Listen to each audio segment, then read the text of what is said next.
Assalamualaikum warahmatullahi wabarakatuh. Perkenalkan, nama saya Husni Yusman dari kelas 2 reguler dengan NIM 2210421053. Nah, di video ini saya akan membahas tentang dua elemen dalam manajemen.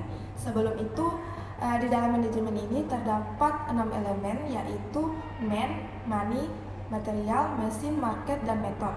Nah, di sini saya akan membahas dua elemen manajemen, yaitu man dan money. Nah, yang pertama itu adalah man. Man dalam unsur manajemen merujuk pada dimensi manusia atau sumber daya manusia dalam suatu organisasi. Ini mencakup semua individu yang berkontribusi pada pelaksanaan tugas dan pencapaian tujuan suatu organisasi. Nah, aspek-aspek penting dalam unsur man ini melibatkan beberapa aspek, yaitu pertama, kepemimpinan. Peran pemimpin dalam membimbing, mengarahkan, dan memotivasi tim adalah kuncinya. Nah, gaya kepemimpinan ini dapat mempengaruhi budaya organisasi dan kinerja karyawan. Nah, yang kedua itu adalah struktur organisasi, di mana menyangkut pembagian tugas, tanggung jawab, dan struktur hierarki dalam organisasi. Struktur yang baik dapat membantu efisiensi dan komunikasi yang lancar. Dan yang ketiga, keterampilan dan kualifikasi. Ini melibatkan pada pemilihan individu dengan keterampilan dan kualifikasi sesuai dengan pekerjaan tertentu. Nah, proses rekrutmen dan seleksi menjadi bagian penting dalam mengelola aspek ini. Nah, selanjutnya ada motivasi dan kesejahteraan karyawan. Nah, di sini penting untuk memahami faktor-faktor motivasi karyawan serta menyediakan lingkungan kerja yang mendukung kesejahteraan mereka. Nah, ini dapat mencakup insentif, pengakuan, dan kebijakan keseimbangan kehidupan kerja. Nah, selanjutnya itu pengembangan karyawan. Nah, upaya ini untuk meningkatkan keterampilan dan pengetahuan karyawan melalui pelatihan dan pengembangan. Ini dapat mencakup program pelatihan, kursus, atau pengalaman kerja. Nah, selanjutnya komunikasi. Efektivitas komunikasi antara berbagai tingkatan dan departemen dalam organisasi sangat penting. Nah, komunikasi yang baik dapat mengurangi kesalahpahaman dan meningkatkan kolaborasi. Nah, yang selanjutnya itu budaya organisasi. Nilai-nilai, norma, dan kepercayaan yang membentuk budaya organisasi. Budaya yang positif dapat memotivasi karyawan dan menciptakan lingkungan kerja yang memadai. Nah, yang terakhir itu adalah keseimbangan kehidupan kerja, di mana keseimbangan ini antara pekerjaan dan kehidupan pribadi untuk mendorong keberlanjutan dan kepuasan karyawan. Nah, dalam keseluruhan ini, pemahaman tentang man yang mendalam tentang unsur man ini membantu untuk organisasi membangun budaya, memperkuat kinerja, meningkatkan kepuasan karyawan, dan mencapai tujuan strategis dengan efektif. Nah, selanjutnya itu ada yang kedua adalah money, di mana money ini mencakup aspek keuangan dan pengelolaan sumber daya finansial dalam suatu organisasi. Di dalam unsur money ini terdapat beberapa aspek, yaitu yang pertama, manajemen keuangan. Nah, ini fokus pada perencanaan, pengorganisasian, pengendalian, dan pengawasan sumber daya finansial.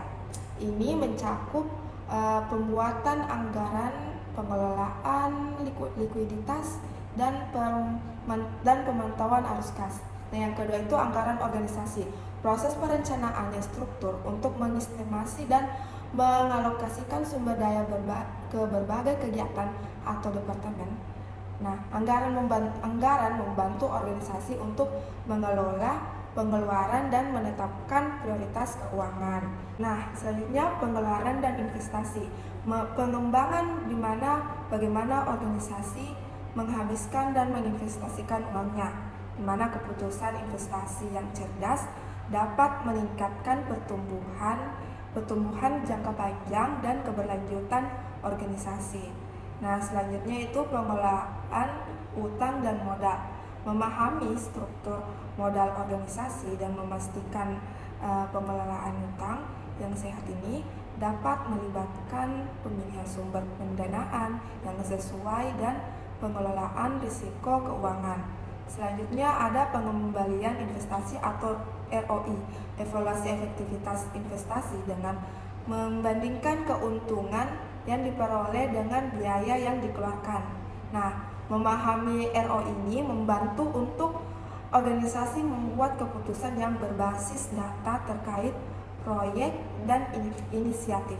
Nah, yang selanjutnya siklus keuangan, yaitu memahami siklus keuangan organisasi, termasuk periode pengumpulan dana, pengeluaran, dan pelaporan keuangan. Nah, memastikan kelancaran proses keuangan esensial itu untuk menstabilitaskan organisasi. Selanjutnya ada pengelolaan risiko keuangan. Di sini dengan mengidentifikasi dan mengelola risiko keuangan yang mungkin mempengaruhi kesehatan keuangan organisasi. Dan ini melibatkan strategi untuk mengurangi risiko dan memastikan keberlanjutan dalam jangka panjang. Nah, selanjutnya ada perpajakan dan kepatuhan hukum, di mana kewajiban perpajakan dan memastikan organisasi mematuhi peraturan perpajakan. Kepatuhan hukum juga mencakup aspek regulasi keuangan yang relevan. Selanjutnya ada komunikasi keuangan. Di sini komunikasi transparan yang terkait kesehatan keuangan organisasi kepada pemangku yang berkepentingan, termasuk pemegang saham, karyawan, dan masyarakat umum. Nah, ini menciptakan kepercayaan dan pemahaman terhadap kinerja keuangan organisasi. Nah, selanjutnya ada inovasi keuangan, di mana mencari cara baru untuk meningkatkan efisiensi keuangan, mengoptimalkan pengeluaran, dan menciptakan model bisnis yang berkelanjutan dan inovatif. Nah, unsur money ini bertujuan untuk membantu organisasi untuk menjalankan operasi mereka dengan stabil, merencanakan pertumbuhan yang berkelanjutan, dan membawa tantangan keuangan yang mungkin muncul seiring waktu. Nah, mungkin sekian dari penjelasan saya pada 2 elemen pada manajemen. Lebih dan kurangnya mohon dimaafkan. Assalamualaikum warahmatullahi wabarakatuh.